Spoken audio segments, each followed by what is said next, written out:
y no van a cambiar ustedes cómo comen, cómo duermen, a qué hora duermen y todo ello. Hasta antes del año 1980, 90, ya entonces existía, en el Perú ha habido dos fases, o en el mundo ha habido dos fases de enfermedades. Si ustedes hablan con los médicos antiguos, les van a contar que antes eran las enfermedades infecciosas, tuberculosis, parasitosis, eran enfermedades infecciosas, no había mucho cáncer.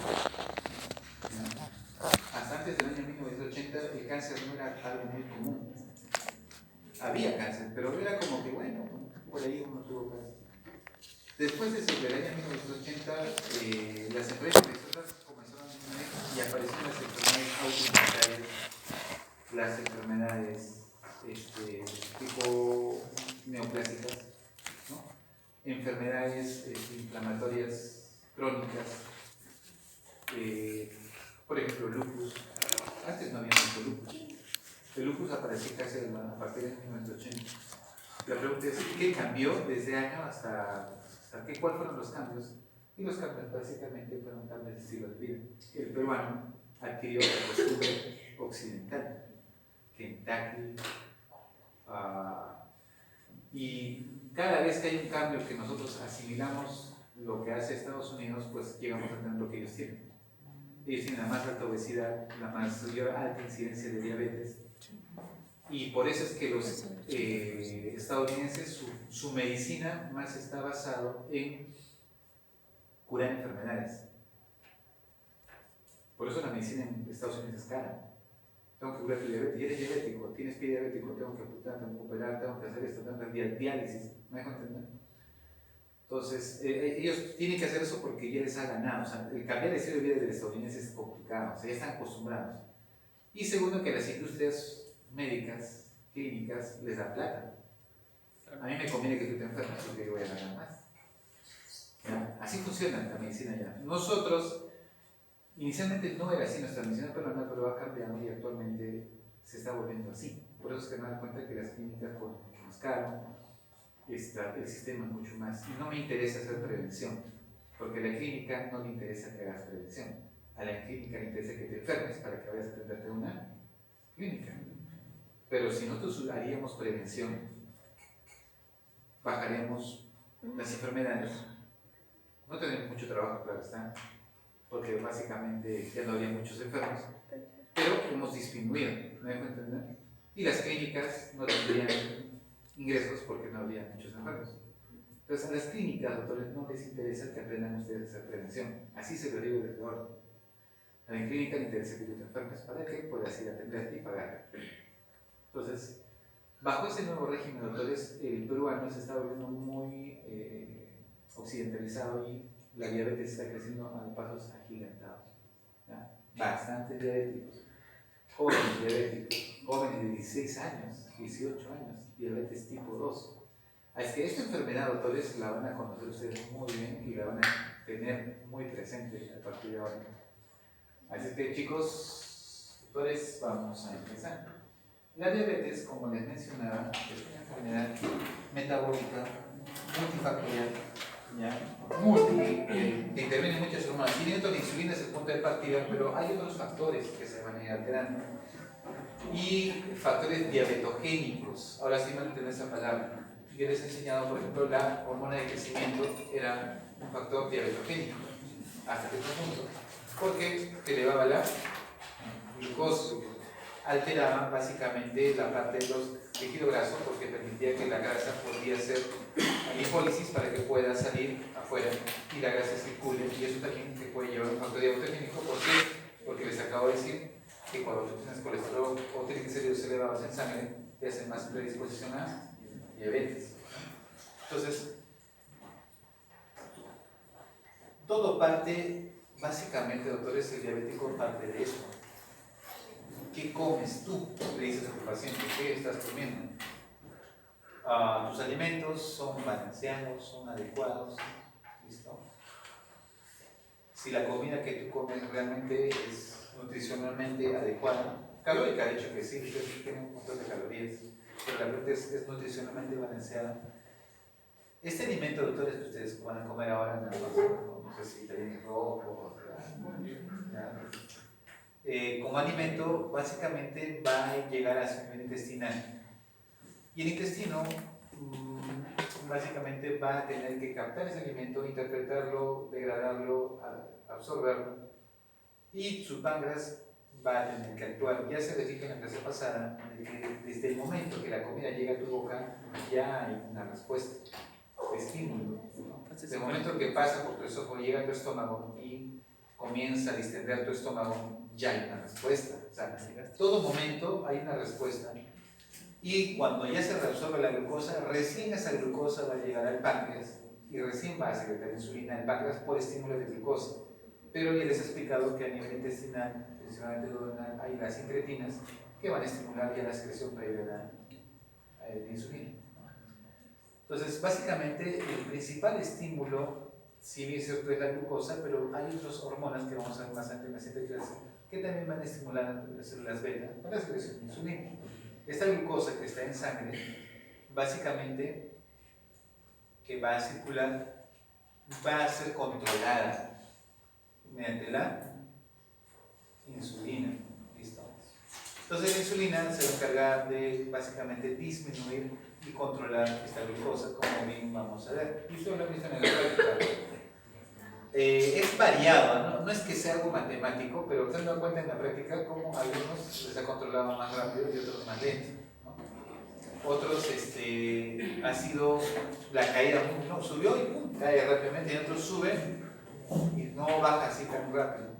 Entonces, dependerá mucho de la parte funcional del páncreas, ¿ya? Y el otro es a nivel tejido hepático, que también cumple una función. Entonces, en el hígado, principalmente disminuye la producción de glucosa por el hígado, y a nivel del músculo, la insulina permite la entrada de azúcar a los tejidos, ¿ya? Entonces, y esto va a favorecer mi metabolismo y yo controlo mi glucosa. Entonces, quede claro lo siguiente: si yo tengo glucosa alta, excelente. ¿Dónde se va a almacenar? Principalmente a nivel, o no almacenar, consumir a nivel muscular. Bueno, también se almacena a nivel hepático, también se va a almacenar. ¿Listo? Y eso me va a ayudar a básicamente bajar mi glucosa. O sea, cada vez que ustedes comen, doctores, se va a su hígado y se va a ir su glucosa a su parte muscular.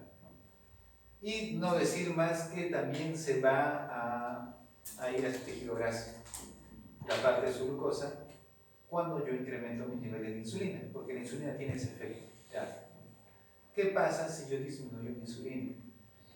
Básicamente, doctores, yo ingiero mi alimento, lamentablemente mi páncreas no va a producir la cantidad de insulina, mi glucosa sí va a aumentar, eso no lo van a detener ustedes, no van a poder hacer porque yo tengo que reabsorber. Pero como no hay insulina, mi glucosa sigue alta. Lamentablemente no hay el efecto de insulina a nivel de mi hígado, y por tal motivo mi hígado comienza a producir azúcares por otras vías metabólicas, degradación de lípidos, degradación de proteínas, y el músculo tampoco lo va a absorber porque no hay insulina, y por tal motivo, ¿qué pasa con mi glucosa? Va a aumentar.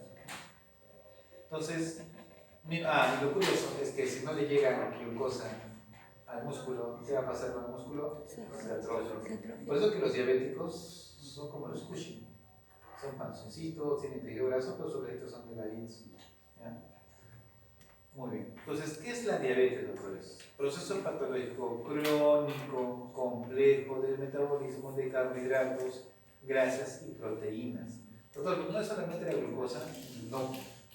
La diabetes también se puede dar por exceso de consumo de grasa. La diabetes también se puede dar por exceso de consumo de proteínas, sí, también. Así es que los que les gusta comer mucha menestra, más pollo, pescado, y por ahí no se comen más carne, y comen, también no es saludable. ¿Ya? Tengan mucho cuidado. Resultado de la falta relativa o absoluta de quién? De secreción de insulina por las células beta del páncreas o por defecto de los receptores de insulina. Acá tienen dos conceptos. Yo tengo buena insulina, doctor, pero mi receptor es pésimo. Entonces, hay diabetes que tienen que ver con la parte del receptor de insulina, que puede ser por alteraciones genéticas o por enfermedades autoinmunitarias. Existe eso. Viene mi anticuerpo se pega al receptor de insulina y lo destruye. ¿Ya? Y ahí existen los otros tipos de diabetes que no han mencionado. Han hablado de diabetes tipo 1, 2 y diabetes gestacional, pero existen las diabetes tipo MODI. ¿Han escuchado? MODI.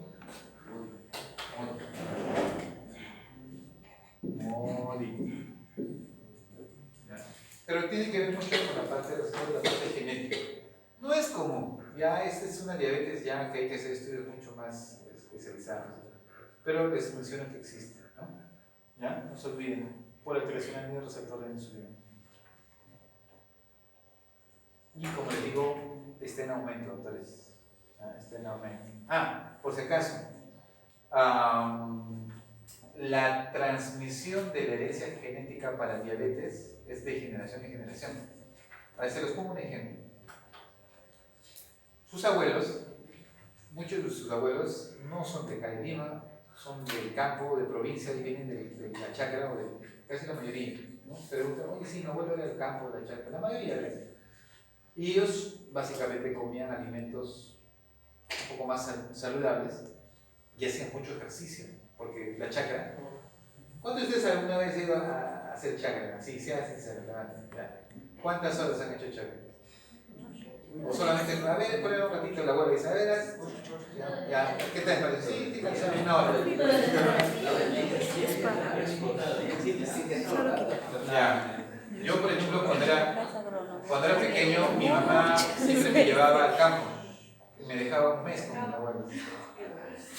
Chao. Yo tenía 8 años, y ahí en el campo no hay televisión, no había nada, todo era velita. Amanecía y tú tenías que ir. A las 4:30 de la mañana mi abuelo me hacía cargar mis baldes de agua. Tenía que tener un balde de agua. ¿Dónde? Allá, al fondo de un pozo. Iba con mis baldes, traía y decía, ya está. No, tienes que traer más. Y así. Y con eso me sentía cansado. Decía, ¿qué ya estás cansado? No, todavía vamos a hacer la chacra. Y me da mi esto, decía, no, hasta la otra. Vamos a comer, comíamos, terminamos y ya sigamos. Ahora hay que cargar. ¿Dónde vamos a ir? Tenemos que ir primero a dejar la cara. Todo un mes, entonces, todo un mes. Entonces, la actividad física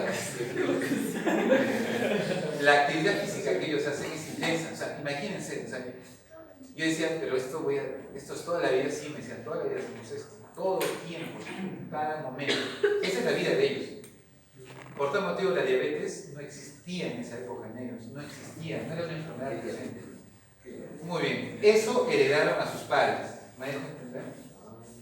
Esa carga genética, ¿verdad? Por eso es que sus papás es bien difícil que hayan hecho diabetes. Pero sus papás vinieron a Lima o vinieron a la provincia y comenzaron a comer bien, ¿no? Pollo, gaseosa, ¿me dejo entender? Y cambiaron su factor genético. ¿No? Como que su glucosa se está alterando y eso ya lo adquirieron, lo tienen ellos. Pero, doctores, acá les digo otra cosa. Pero no hacen diabetes porque tienen un factor de protección ¿de quién? De sus papás que les han heredado. No importa, porque ellos no hacen diabetes. Pero como sus papás ya no les han heredado a ustedes ese factor protector, porque ellos ya comenzaron a comer gaseosa, a hacer esto, a ustedes ya no les han heredado ese factor protector genético. Entonces su predisposición de ustedes va a ser mucho mayor. Y peor, si ustedes no se están cuidando adecuadamente, van a heredar mucha más carga a la siguiente generación cuando tengan sus hijos. ¿Me dejo entender? Ese fenómeno está pasando. Por tal motivo, doctores, las siguientes generaciones van a ser diabéticos casi la mayoría. ¿Ya? Entonces, doctores, esto va a crecer. De ustedes depende que quieran heredar a sus hijos. Les quieren heredar una buena carga genética, pues desde ahora tienen que cuidarse. Si les quieren heredar una mala carga, pues ya. Sigan. ¿Ya?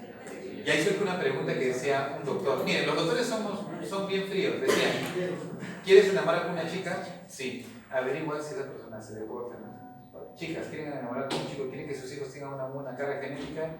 Pues procuren que ese chico sea deportista de ejercicio y todo eso. Entonces, pero suena muy frío, no es como que enamorar a alguien como que se condiciona. Pero ese es un concepto muy frío de muchos médicos. Lo van a escuchar, que se los van a decir. Yo creo que eso ya tiene que ver mucho con otros factores más que todo emocionales, de madurez. de madurez. No se olviden que el enamorar implica madurez, no es emocional, por si acaso. Lo emocional ya es total. Es madurez, ¿ya? Lo emocional no es, personalmente no es tanto emocional, es madurez. Y la madurez implica tomar decisiones y saber manejar conflictos, saber ser maduro en ese aspecto. Muy bien, complicaciones de la diabetes. Entonces, ¿qué nos ha traído esta de la enfermedad de diabetes? 50% al momento de los diagnósticos de diabetes, como ustedes ya lo han ido mencionando, ceguera, retinopatía diabética. ¿Qué nos está trayendo? Nefropatía diabética y la principal causa de enfermedad renal terminal. Es decir, cuando vayan ustedes a hacer nefro y vayan a los hospitales a dar diálisis, les diré que el 80% de los que están echados en las máquinas son diabéticos. O sea, y es lo más terrible, porque tu vida va a depender de una máquina durante toda tu vida, hasta cuando fallezcas.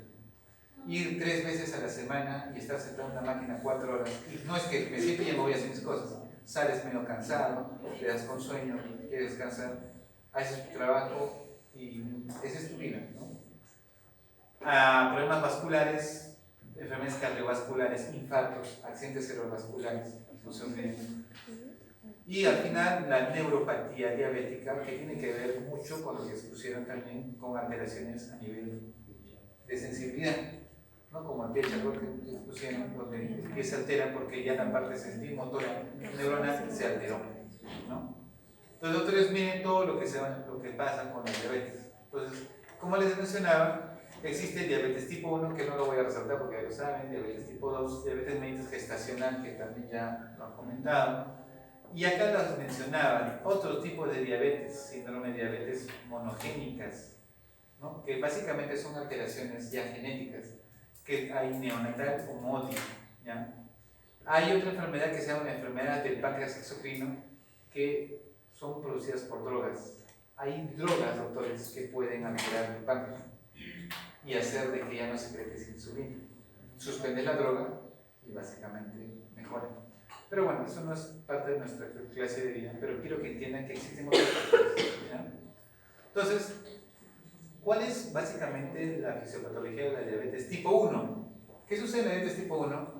Básicamente tiene que ver con anticuerpos, básicamente que van a ir a destruir a mis células beta, básicamente, ¿no? Entonces, vienen mis anticuerpos y destruyen a quién? Mi célula beta. Y si no hay célula beta, no hay insulina.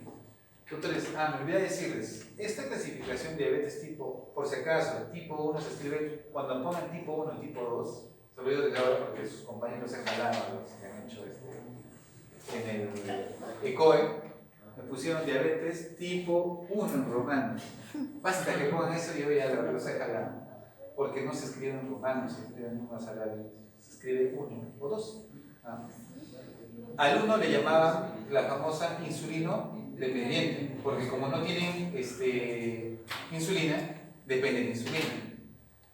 Hasta ahí, de acuerdo. Y al tipo 2 le llamaron no insulino dependiente. Ahí ya no estoy de acuerdo. ¿Por qué? Porque está bien, no depende de insulina al comienzo, pero después puede ser dependiente de insulina. Y cambió la cosa. Sería entonces, es como que se convirtió en un tipo 1, pero no es así, ¿ya? El tipo 1 y 2 es el origen, cómo se origina la diabetes, más la terapéutica. Acá sí es insulino dependiente y acá puede ser insulino como no insulino dependiente, ¿ya? Muy bien. ¿Listo? Entonces, básicamente, ¿quiénes se van a activar? Mis linfocitos T helper, ¿ya? Y van a ir contra mis células pancreáticas. Básicamente con la producción de interleuquinas, y va a activar a mis linfocitos T8, que son citotóxicos y destruyen todo. Es realmente triste porque si no se pone insulina, todos estos pacientes pueden fallecer. Y hemos tenido casos de jóvenes, bueno, ya, a veces uno no entiende, ¿no? Si van a, o sea, se van a hacer un viaje y no llevaron su insulina, por ejemplo, sus compañeros, eso ha pasado, por ejemplo, en Asia, se fueron así, y no llevó su insulina, y como tomaron sus amigos, y tomaron y él también tomó, se quedaron así y se olvidó de colocarle su insulina. y lo encontraron en estado comatoso, lo trajeron y falleció. O sea, cuando no recibe insulina, recuerden que el alcohol produce más efectos acidóticos. Más no usar insulina en un paciente, aparte de eso, puede causar lo que son cuerpos cetónicos. Y hizo una cetosis diabética severa y falleció.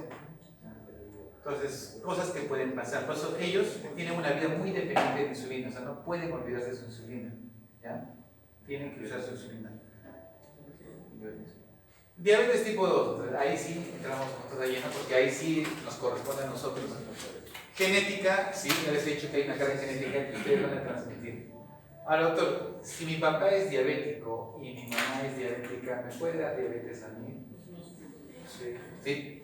Dice, a ver, les muestro la estadística. Si papá es diabético y mamá no es diabética, tú tienes más o menos un 30% de que hagas diabetes. ¿Ya? Si papá es diabético o mamá, o sea, si uno de los papás solamente es diabético y el otro no, tienes un 30% de hacer diabetes. Si papá y mamá son diabéticos, doctores, tienen hasta un 50-60% de que sean eso. Es como una tirada de la moneda y ¿no? Entonces, aumenta mucho más la carga. Y dicen que si abuelos ya fueron diabéticos y papás tuyos también son diabéticos, casi es un 70-80% que tú vas a ser diabético. Hagas lo que hagas, cargas esa genética. ¿Ya?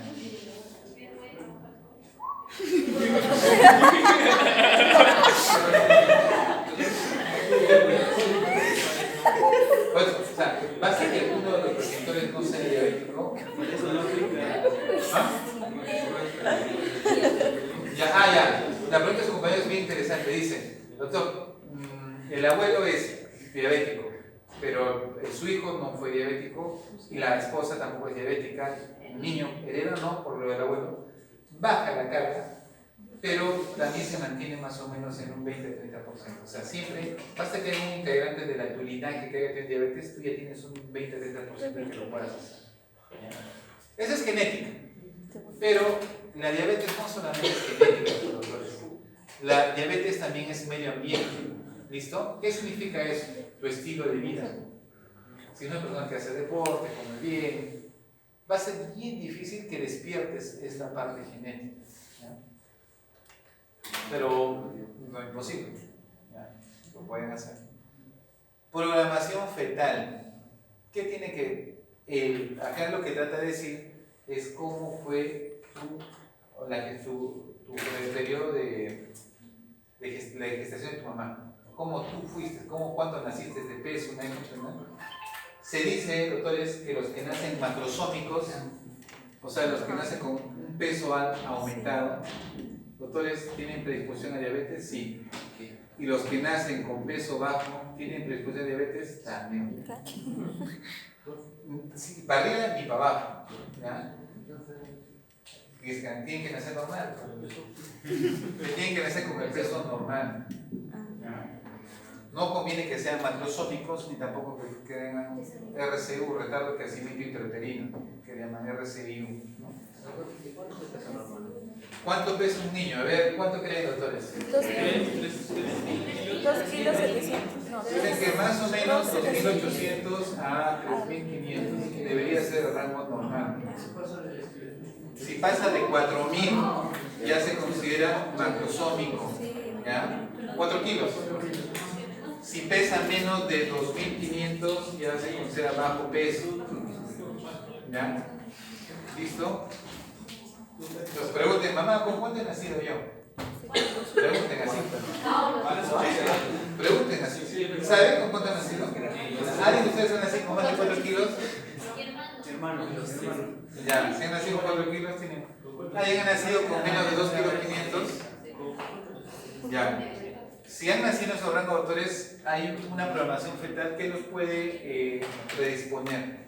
¿Por qué macrosómico? Porque básicamente ya hemos visto que se altera tu metabolismo desde muy pequeño, ¿no? Por eso naces, hay alteración de insulina. ¿Y por qué? Básicamente con retardo al crecimiento o prematuros, por si acaso también, porque las células pancreáticas no han sido formadas de forma adecuada. Tienes menos células pancreáticas que una persona de nacimiento normal. Entonces, si tú no te cuidas y tu factor ambiental o tiene factor genético, va sumando. ¿Me dejo entender?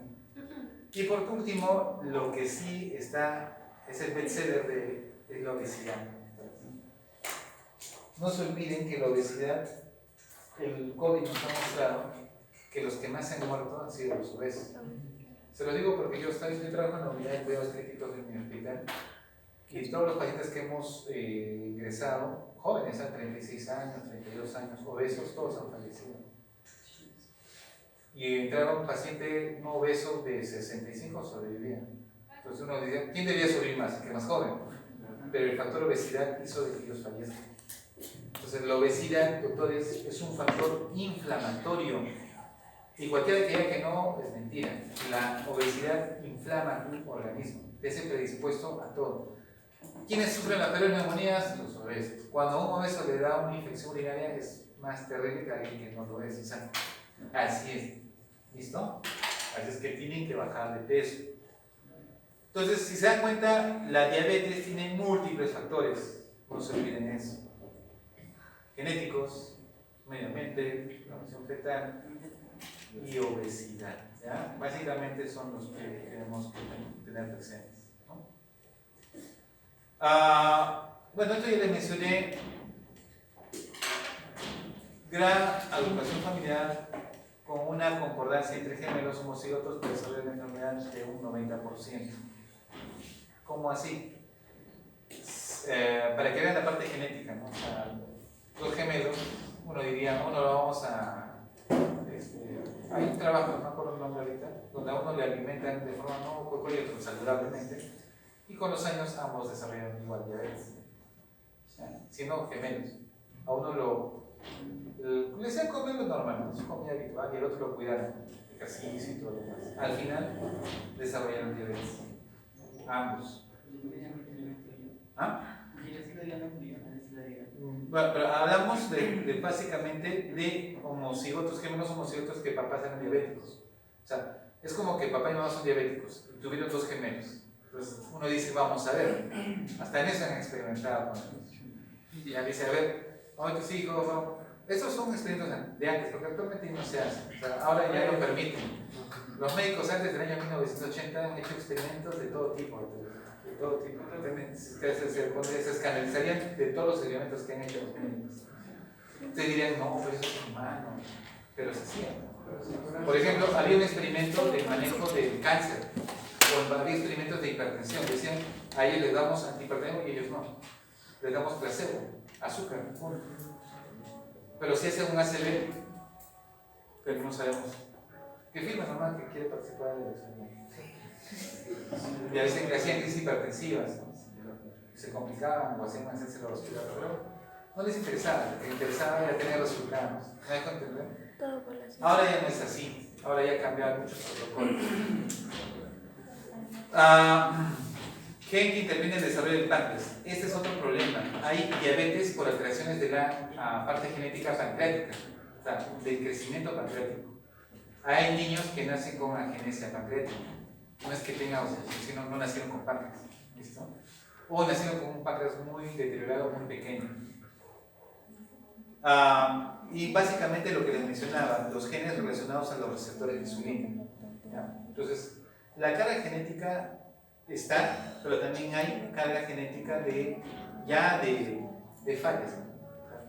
Tu falla, la falla de papá te lo va a heredar a ti, como lo que son los famosos enfermedades recesivas o dominantes. O sea, lamentablemente, si haces eso, pues es imposible que tú no lo vas a tener. Ambientales, doctores, es estilo de vida. ¿Qué les parece esto?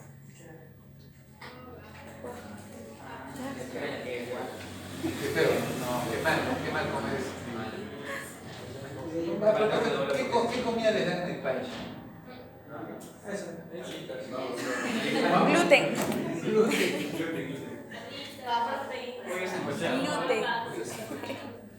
Hay veggie. Hay veggie. Les gusta ir al país.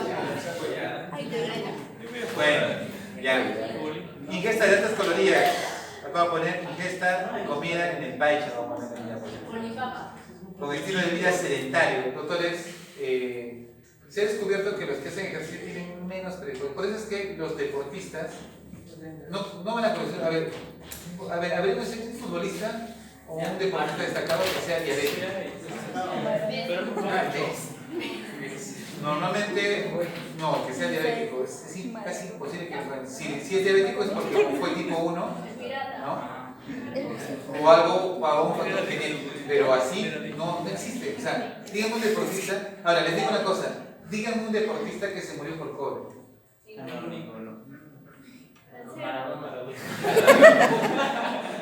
Deportista en la actividad, pues chicos, no sean graciosos.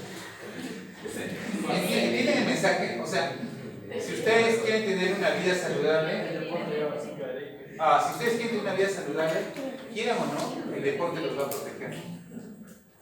No hagan deporte. ¿Y saben cuándo sirve el deporte? Hasta antes de los 30 años. O sea, si tú haces deporte hasta hace los 30 años de forma muy irregular, tienes un factor protector. Si vas a hacer deporte después de los 30 años, doctores, hay un factor protector, pero es menor. Así es que todo lo que cultiven desde antes de los 30 años es factor protector para ustedes. Uno dice, no, a partir de los 40 voy a comenzar a hacer ejercicio. Bueno, está bien, hazlo, pero no hay mucho factor protector a comparación de que lo hayan iniciado a la edad de ustedes. Aquí están a tiempo, están a tiempo. ¿Ya? ¿Por qué tiempo? Tienen que buscar el tiempo, no hay excusas. Su salud está en juego. ¿Ya? ¿Ya? ¿Listo? Entonces, de obesidad y diabetes. Desequilibrios de micronutrientes que incluyen ingesta de una dieta baja en vitamina D. Eso sí se ha demostrado. La gente que tiene deficiencia de vitamina D, vitamina B12, pueden ser predispuestos a tener diabetes. ¿Listo? Aumento de las reservas de hierro corporal también se han implicado en patologías de la diabetes. ¿Ya? Exceso de hierro. Por eso les digo, hay gente que dice, doctor, ¿qué anémico? ¿Estás bien? Digo, no, pero por si acaso quiero tomar hierro. Tampoco no es que sea algo muy provechoso. Falta de actividad física debido a la mayor preferencia por el acceso al transporte motorizado, escaleras mecánicas y ascensores. ¿Ya? Y es verdad, un día yo estaba en el mall de Santa Anita y estaba mirando, había una escalera y había una silla eléctrica. Todos van a decir en el aeropuerto también. En el aeropuerto, por ejemplo, hay para bajar, ya está. Yo veo que todos hacen cola para así estar, todos, y así está en la. Y todos dicen, yo no voy a hacer cola, pues me voy por la parte caminando. Me gusta mucho caminar. Entonces, ¿pero por qué? O sea, ¿por qué te cuesta? O sea, ¿por qué no hacerlo? Más sencillo. ¿Ya? Ustedes son la generación de lo más práctico, de lo más fácil. Y eso no es bueno hasta cierto punto, ¿no? ¿Listo? Por tal motivo, si es que el carro los dejó más lejos, agradezcanle, porque me ha dejado 3 cuadras, voy a caminar 3 cuadras más. Gracias, señor Chucay, por dejarme 3 cuadras fuera de mi paradero para que caminar más. Me robaron. Y justo hay pretexto. Justo Ya.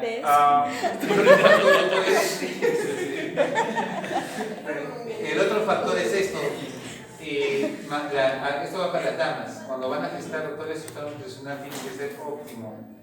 La desnutrición materna está relacionada con un factor de diabetes al producto. ¿Ya? ¿Listo? Y esto puede llevar a que el niño tenga ciertos trastornos en su crecimiento, ¿ya? En su programación fetal o neonatal, ¿no?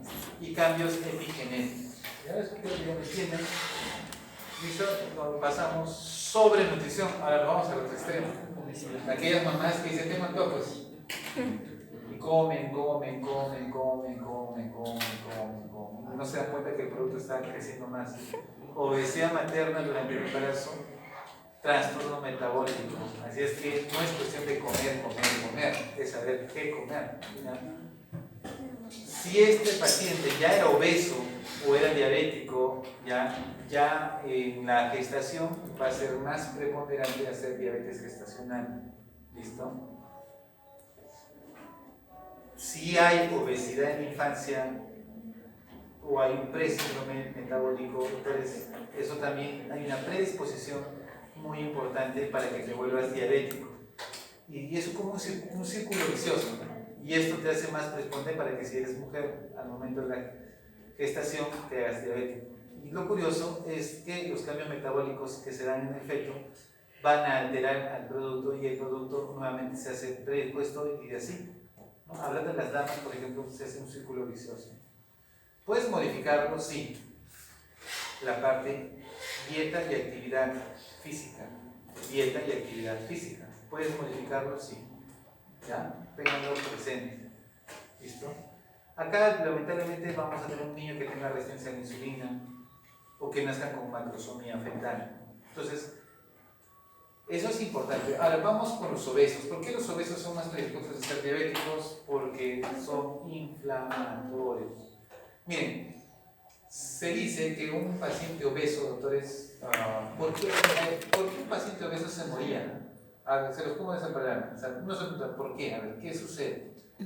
La obesidad, doctores, el tejido adiposo, como ustedes pueden ver acá, va a generar muchos factores, interleuquina C, factores tumoral, adiponectinas, resistina, bueno, una serie de sustancias que de algún otro modo, quiero que quede una cosa, van a regular ciertamente tu sistema inmunológico, ¿ya? Intervienen en tu sistema inmunológico. Entonces, cuando la obesidad se da y hay un exceso de grasa que va a alterar eso, rompes el equilibrio.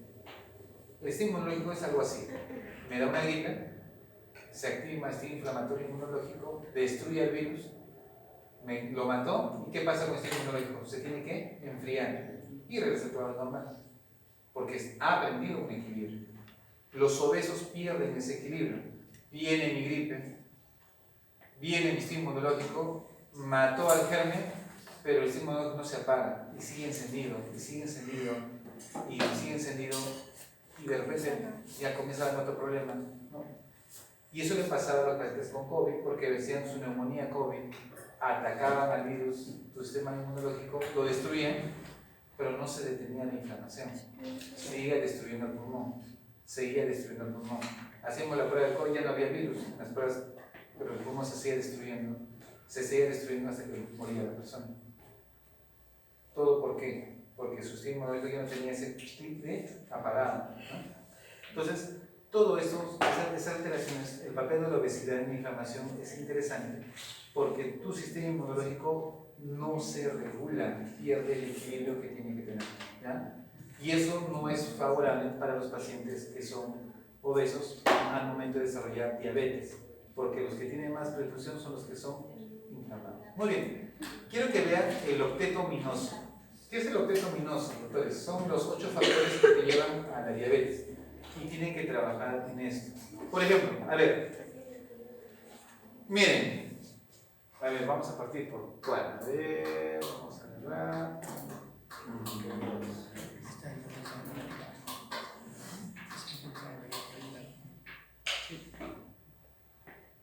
Ya. Por ejemplo, miren, yo tengo mi pantis, ¿ya? Se supone que hemos quedado que hay una disminución de secreción de insulina, baja la producción, y como hay baja producción de insulina, me lleva un factor de hiperglicemia, que se ha originado por todo lo que les comentaba, estilo de vida y todo lo demás, ¿no?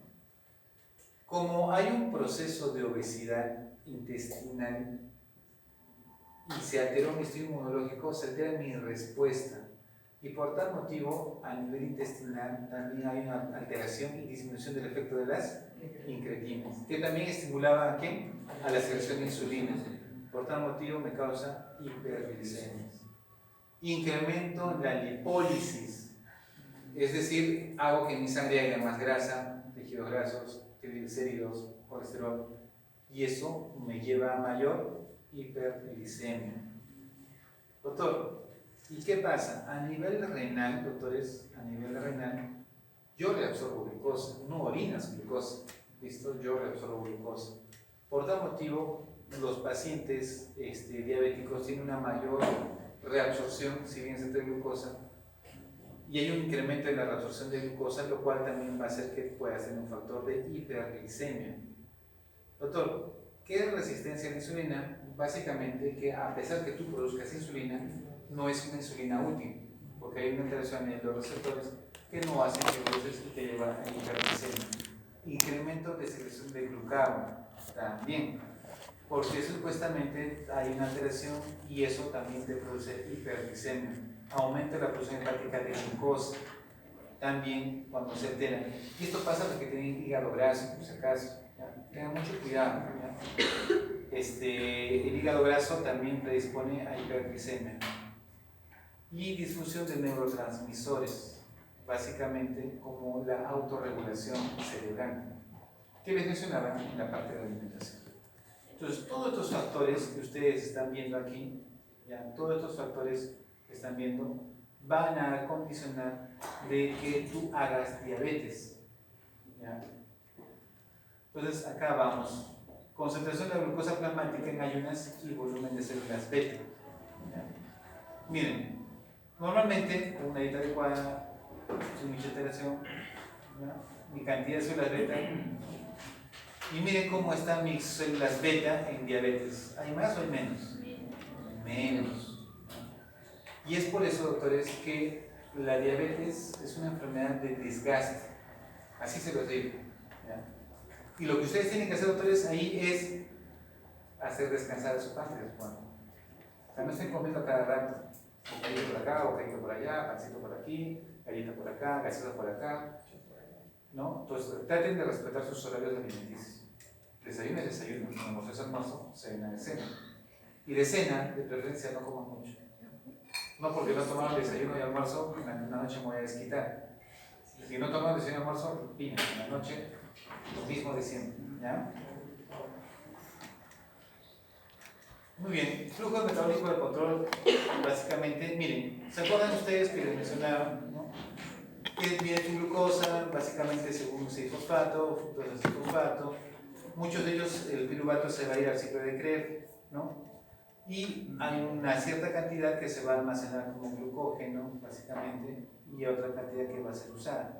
Entonces, la insulina básicamente almacena y el glucagón saca. ¿Ya? Acá, hígado, producción de glucosa hepática basal en pacientes con diabetes tipo 2 en relación con la glucosa en ayunas. Miren, control y diabetes. ¿Qué les parece? Los diabéticos producen mucho más glucosa. El hígado pierde el control. ¿Ya? Y eso es por disminución de insulina. ¿Ya? Ahora, hay una disfunción mitocondrial y resistencia a la insulina. ¿Ya? Ahí entramos también a otro problema. Esta disfunción, doctores, de nuestra querida. ¿Qué es la mitocondria? ¿Cuál es la función de la mitocondria en la célula? Energía. Es como la batería. Ah, me olvidaba, cuando estudien, busquen analogía, ¿no? Mitocondria, ¿qué es lo más qué analogía le ponen a la mitocondria? La batería que le ponen a un control remoto, un robotito, ¿no? ¿Sin batería funciona? No. La mitocondria es lo mismo, sin mitocondrias, básicamente. Ah, por cierto, nosotros heredamos las mitocondrias de la mamá. ¿No saben eso, no? Las mitocondrias siempre las heredamos de la mamá. No heredas las mitocondrias del papá. ¿Ya? Por si acaso. ¿Ya? Entonces, si hay enfermedades mitocondriales, ¿quién lo va a transmitir? La mamá. Muy bien. ¿Ya? Vamos, sigamos. Entonces, básicamente, doctor, esta disfunción mitocondrial va a hacer que causa una disminución en la utilización de ácidos grasos, ¿ya? Como le menciona aquí. Y hay una consecuencia básicamente de movilización de acetilglicerol, básicamente, y esto, lo que es la proteína esquinasas, van a hacer que básicamente tengamos una respuesta oxidativa, y eso también no es bueno, porque va a haber una acumulación de lípidos a nivel hepático y eso no nos conviene. Entonces, hasta cierto punto, pero la insulina va a hacer de que tú captes glucosa y se almacene el glucógeno, pero también se puede almacenar como grasa, doctores, tengan mucho cuidado en ese aspecto, ¿no? El músculo también, doctores, captación de glucosa mediada por insulina está reducida en la diabetes tipo 2. Miren, tu músculo ya no capta glucosa, por tanto, hay hipotrofia muscular. Miren cómo va a incrementarse en la diabetes tu tejido graso y es por eso que tienes aumentado el perímetro abdominal. ¿Ya? No se olviden eso. Ahora se incrementa la lipólisis y eso sí, doctores, no es bueno. ¿Ya? Triglicéridos es el factor más trágico que pueden tener en un paciente con diabetes. ¿Cómo es este equilibrio presente entre la insulina y el glucagón? Repito, no desaparecen, ¿ya? La insulina puede aumentar, pero en parte disminuye la funcionalidad del glucagón y viceversa, la insulina puede bajar y en este caso aumentar la acción del glucagón. La glucagonemia. ¿A qué nos referimos esto?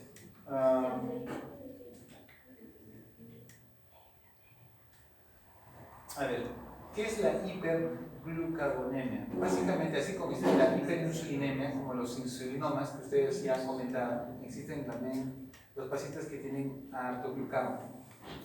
Y ellos van a tener ¿qué? Niveles de glucosa elevados, ¿no? Y esto de acá, la principal causa de las hiperglucagonemias tiene que ver por estímulo inmunológico, autoinmune, la principal causa, ¿ya? Recuerden eso. Y también desde un punto de vista neoplásico. Pero en la diabetes se ha visto de que hay una hiperestimulación también de secreción de glucagón, ¿ya? Los diabéticos, que los hace predispuestos a tener mayor glucosa en sangre.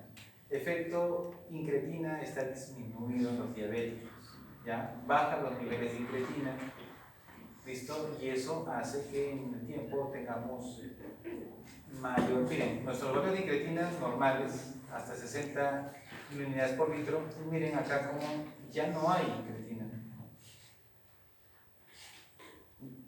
Entonces, este es un repaso de cómo básicamente actúa la formación de la proinsulina y cómo es la secreción, que creo que ya lo tocamos con respecto a los receptores de canales de potasio y canales de calcio.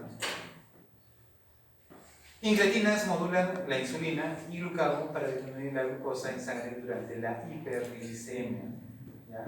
Entonces, por ejemplo, tú comes para tu intestino y tu intestino secreta las incretinas, que es el GIP y el GLP-1. Ambos van a ir al páncreas para que tu páncreas secrete ¿qué?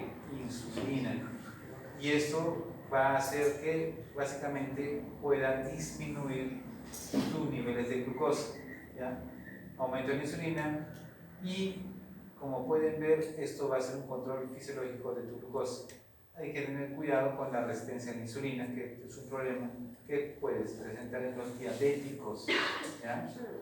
Disminución de glucagón a nivel de células alfa gracias a las incretinas. También bajan tus niveles de glucagón.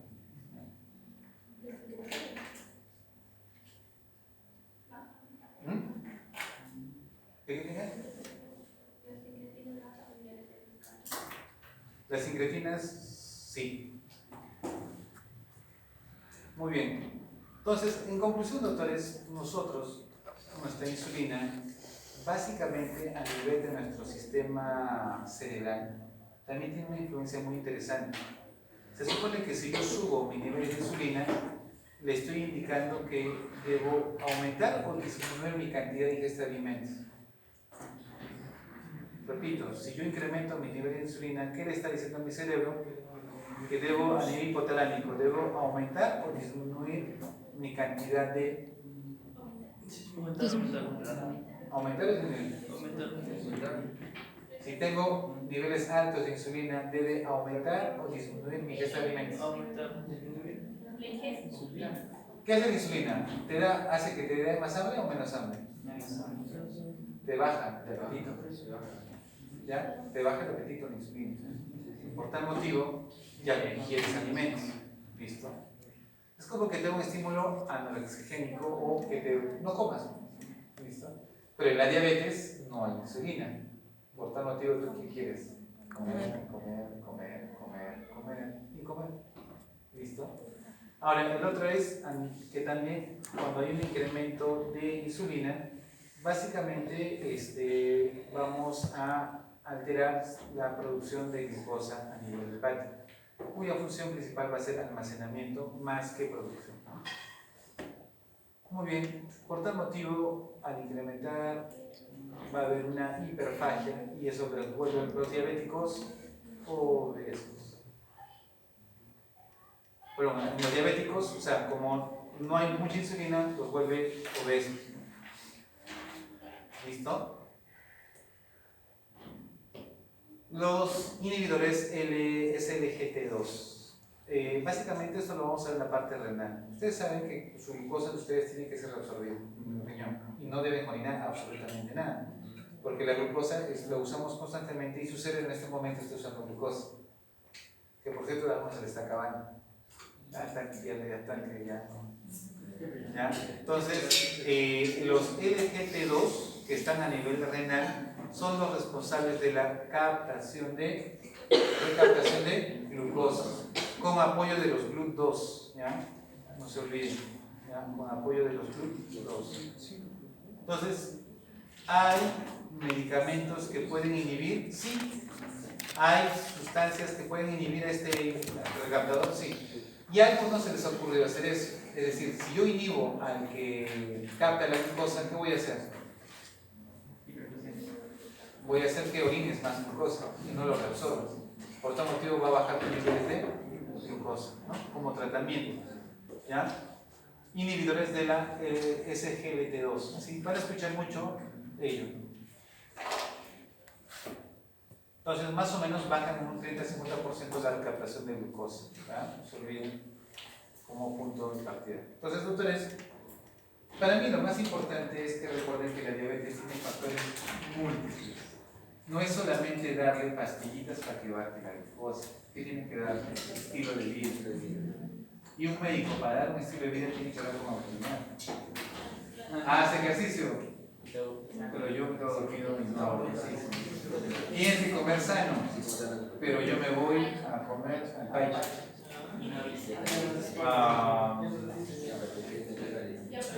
Entonces, es como que, ¿cómo le puedes exigir a tu paciente que haga algo que tú no puedes hacer? ¿Ya? Bien, chicos. Y por último, solamente como repaso, así rápido, ¿no? Porque eso ya lo conocen ustedes, tienen mucho que pueda decirles. Solamente así, en 10 minutos. Este es un resumen, doctores, de lo que ustedes han hecho. Ya, así rápido.